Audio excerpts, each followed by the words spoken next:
Hi everyone! Let's talk today about landscape drawing using ink wash. So first of all, let's go back over the ideas of using perspective in your drawings. We have worked with linear perspective, which is the use of a vanishing point and orthogonal lines in order to create this idea of deep space or this illusion of deep space. Now, when we're working with landscape drawings, we're going to start looking at a different kind of perspective, which is called atmospheric perspective. It's also called aerial perspective. And it's using some different techniques to create this same illusion of deep space. And it's basically used when you are looking at landscapes that don't necessarily have these kinds of architectural elements that help you see a vanishing point, and you don't see any lines that point to that kind of vanishing point. So you're going to have to rely on some other techniques. So basically, this is the effect you get when faraway objects take on the colors of an atmospheric haze. And Leonardo da Vinci first used this term, aerial perspective, in his treatise on painting, in which he wrote colors become weaker in proportion to their distance from the person who's looking at them. So here's an example by Claude Monet, Haystacks in the Bright Sun. And you can tell that here in the foreground, we have some really bright, vivid oranges and reds that really pop. And as you go further back, the colors get a little bit duller, they are less saturated, and then further back it turns into kind of a grayish blue haze. It takes on kind of the haze of this, the color of the sky. So basically what you're looking for, and here are some examples in a photograph of our beautiful Blue Ridge Mountains, what you want to do to create the illusion of atmospheric perspective, you want to make sure that the objects that are further away have a lighter value, they have softer lines and less details, they have less contrast, and then they have less saturation in colors with a possible slight shift to blue. Now, in our class, we're really just working with black and white. We're not going to be working with colors, but that's just for later on down the road if you're working with colors and want to tackle some sort of a landscape painting or drawing in another way. So here's an example if we're looking at a view, say from the Blue Ridge Parkway, where you would see beautiful plants in front of you with these bright, vivid greens, tiny little details of each leaf. You can even tell like they are different kinds of plants because of the shapes of their leaves. But as you get further away, notice here that you still see the trees and the leaves, but they're sort of like textures, they're patterns in the distance. And then in the deep background here, we're just seeing hazy shapes of the mountains, and all you see are just tonal values and really no details at all. Here's another example, a Sunday Afternoon by Georges Seurat, and he is a master of pointillism, as you can see in this painting where he's created a painting full of these little dots of color. And in the foreground here, you see lots of little tiny dots of color that make a lot more details. You can even see the details in the woman's face, facial expressions in somebody sitting up close. But as you get further away, you really don't see any of those details anymore. They start to fade away. And as you get further and further away, they're just really subtle shapes and they become a little bit of a bluish gray tones. Young Corn by Grant Wood. Now, he really did such a great job creating this look of atmospheric perspective, especially in the details of these fields. Notice how in the foreground here, we have really fine details in every young plant that's growing, every little sprout you see coming out of the dirt, and the dirt itself has even fine details in it as well. And as you move into the midground, you see the corn is basically designated by lines, dashes. And as you keep going further back in the background, you see just really subtle little textures that become just a tonal value off into the distance. And you can see something kind of similar going on in the trees too. You know, they're very stylized trees with these textures that he's created, these patterns and textures, but you see more of it in the trees that are close up. And as you move further back, you see less and less and less of those textures and patterns. This is The Gleaners by Jean-Francois Millet, and something similar where he's creating this illusion of depth by creating a lot of detail in what you see in the foreground. So it makes us feel like we're right there with these gleaners in the field because we're so close to them and so close to the ground right here.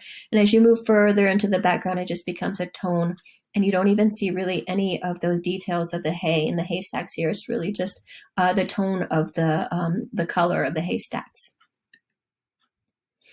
And Andrew Wise, Christina World, he also did something similar in the blades of grass in this field. And in this one, there really isn't a designation of like a foreground, midground, and background, because there's such a seamless kind of transition from very detailed foreground, and it just flows all the way up into the far background, and it just slowly kind of evolves from each little blade of grass being depicted to just textures, to just tones. So again, let's look again at this photograph. What I want you to do is think in layers. Think about them in three parts, like I've mentioned in some of the images that we've been looking at: foreground, midground, and background. Now, in a lot of these landscapes that you're going to be looking at for your drawing, there are probably going to be a lot more layers that you see. But to simplify it, especially if this is your first landscape drawing, try to designate what area you see as a foreground, what area do you want to designate as a midground, and what area do you want to call the background. If you break it down into three specific areas, it's going to make it a lot easier for you to lay it all out on your drawing. And in that same respect, if you don't see something designated specifically as a foreground, I would suggest looking for a different kind of landscape. If what you're looking at, everything is way off in the distance, it's going to be hard to create that kind of illusion of deep space without having something that's also up close to you. So here we're going back to Monet's haystacks.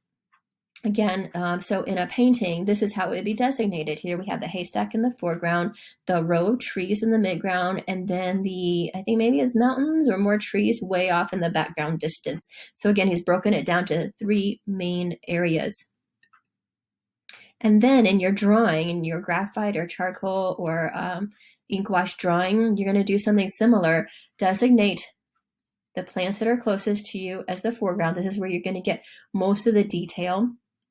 And then you're going to decide what's the midground. And that's going to be right around here in these trees and the house. And that's where you're going to start to see more just textures, not so many details. You don't see every leaf, but you see textures that designate those as trees. And then way off in the background is just a tone of the mountain range. Now let's talk a little bit about drawing trees. And this is sort of like for foliage in general.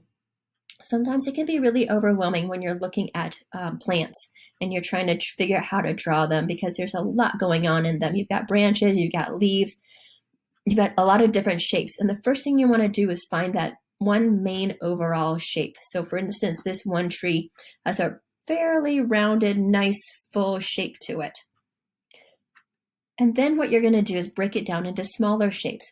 Now, in the previous example, you saw that we saw this one big main shape, but if you look a little bit closer, there tends to be little clusters all around. So if you break them down into these smaller clusters and treat them as separate little clusters, that's going to really help you be able to draw with a little bit more ease if you start to focus in specific areas and not worry about drawing every single leaf and not worry about trying to figure out how to draw a whole tree all at once.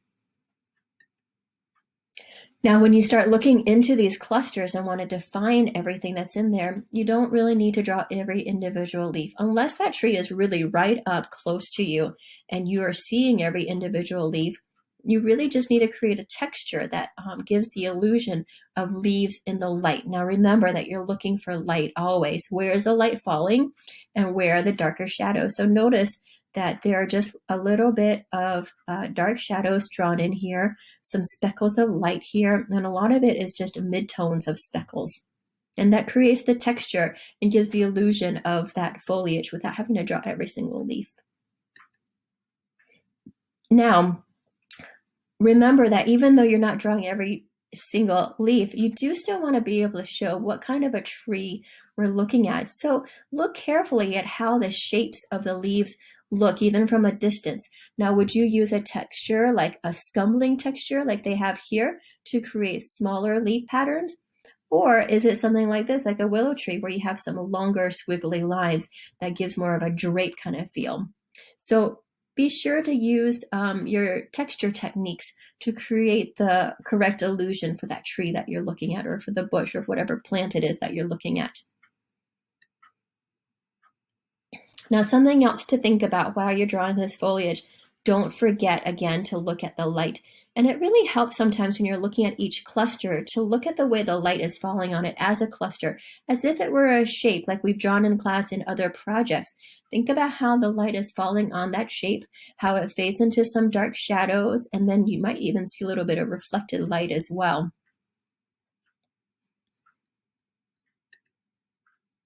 And then you're going to use your full value scale to find those right tonal values. So don't forget to use the full scale. You know, there are going to be some parts where the light really hits it very brightly and you're going to leave it white as the paper. And then there are going to be just a few parts that come out as dark as the darkest number 6, the parts that are really dark in the shadows. And a lot of it is going to fall in between and creating those really nice illusions of texture and depth. So here I have a few examples of drawings. Some of them are student work and some of them are other works that I've found that are I thought were good examples. Here's one where the person used a really nice cross-hatching technique, and I think this is charcoal, so it's not exactly like an ink wash like we'll be doing for this assignment, but I want you to notice how it is divided up into foreground, where you see all of this grass that's right here in front of you, and then as you go back into the midground, we're seeing just textures, and it's a little bit less detailed. Here we have sort of the midground area, and then this tonal mountain range in the background. It's really soft and not quite as defined. And it really breaks the drawing up into those 3 different areas. And in this particular one, this person has also used a little bit of linear perspective with these fence posts to help create that illusion of depth and how it's going back into space. A couple more examples using some of those same techniques. This drawing really helps to have this fence right here in the foreground that creates a really nice depth, because what we see is so much detail that's right here and in these blades of grass that are right in front of us. And as you move back a little bit further, a little bit less detail right here in the midground. And then back here we have the mountains and those background trees as just shapes and tones. And then we see something similar going on in here as well. A lot more detail in the grasses in the foreground as it goes further back. Less and less detail with just shapes and tones in the very far background for the mountains. And some of you might recognize this drawing from our river trail. I think this is the bamboo forest down on our river trail on campus. And you can see how this person has decided to include the bamboo right here in the foreground so that then they would see, oh, and also this branch that's falling over in the foreground. And then you would see that this is right here, kind of plants us into that space. It makes us feel like we are in a space and not just somewhere looking at another space. And then we've got actually the river, I would say, is maybe the midground with everything else being in the background. Really nice, just soft textures. Actually, this is looking like the midground right here because I'm noticing really, really lightly in the back now. There's a mountain in the far background. And I would say the same with this kind of scene right here. This has a little bit more detail, but notice that a lot of the details right here in the parts that are right up close to us. And I love how in this particular scene, there's a lot of also detail right here in the midground, but as you go further back, not only is there less detail, but even in the trees and the trunks and the branches, they're drawn even lighter, and that helps to create that illusion of like that space going back. Now, there's always an exception to the rule, so I wanted to always put something in here so I can point that out. In this case, I want to talk about, creating that illusion by making things lighter as they go back. But in this case, this person saw dark shadows as they went further back because of the way the trees were overhanging the river. So every now and then you're going to find yourself in a case where maybe that's not going to be the best way to depict what you're looking at. Another example of using both architectural elements, using linear perspective here with this fence and also with this building in combination with aerial perspective. So if you want to choose a scene that has a building in it that kind of helps to lay out your landscape, that's fine. And I believe this is our last slide to look at. I really love this one because some of you might recognize it as the, I think it's called the night pasture. This is the white barn down below. And I love how this person has drawn every single blade of grass and all the little flowers and everything down here. It makes us feel like we're actually sitting there in the grass with the artist looking at this scene. And as it goes further back, the grass just becomes a bunch of dashed lines. And then over here in the grassy field, it's just a tone, a single tone. And notice in the trees, the ones that are up close, you're seeing these textures. Again, you're not seeing every single leaf drawn, but different kinds of textures that create different kinds of foliage. And as you move back into the background, you're just seeing shapes of trees, just a general idea of these shapes in there with tones, and then very soft mountain tones in the background.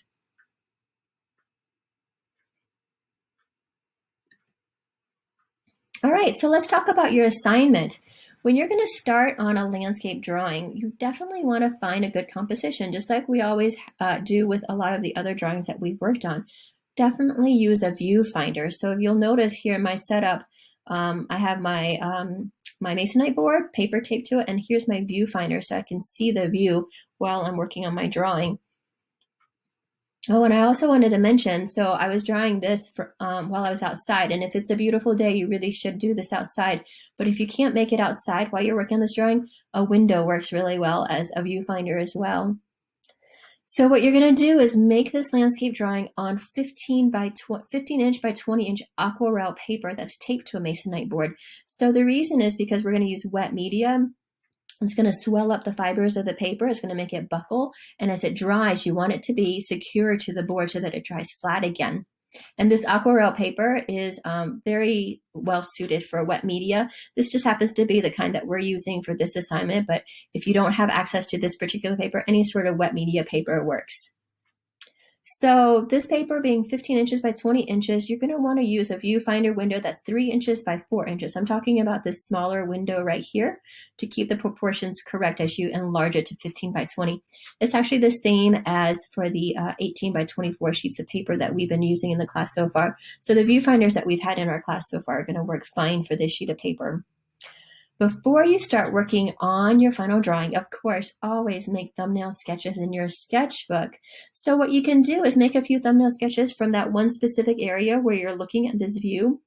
You might want to try portrait format or landscape format and look around in different directions to find those good compositions that you're looking for. Or if you want to, go to a few different places and just make a thumbnail sketch at each different place. And then you'll go back and decide which view that you wanted to go back and tackle in your final drawing. When you are ready to work on your final drawing, you're going to first sketch out the general shapes in very, very light graphite. So use your hardest lead pencil on the paper. And that's because once you put ink over it, you can't go back and do any erasing. So you really want it to be very, very light, just enough so you can see where the general shapes are. And then you're going to draw with your full value scale using the ink wash, followed up by the ink pen at the very end. So I really don't want you to do the drawing first in pencil. Like, you're not going to do a drawing in pencil and then paint it all in. What I want you to do is just sketch out very general light shapes, designating where you want each object to be, but you're going to actually do the drawing with the ink wash and the brush. Make sure you do all those textures and all those little fine details in ink. So for my example, I wanted to show you what I could see through my viewfinder. This is the view that I was seeing. I did want to include a house in it. I have this house and this tree in the foreground. These trees are basically my midground here, and then way off in the distance are those distant background mountains. And I've made a few different thumbnail sketches, but this is the one that I chose, and I went back and looked at it in the viewfinder. And so this is basically what my thumbnail sketch looks like in my sketchbook. It's pretty small, actually. And this is basically what I chose to enlarge in the full-size drawing. All right, so what I've done is made a video that tells you how to, first of all, start with making your value scale using an ink wash. So we're going to start off by making a value scale. You always want to do that before you actually start on the drawing, because then you have the tones of the full value scale just ready to go, and you don't have to fuss with it while you're working on your drawing. And then I'll finish up this video with the actual landscape drawing with the view that I just showed you.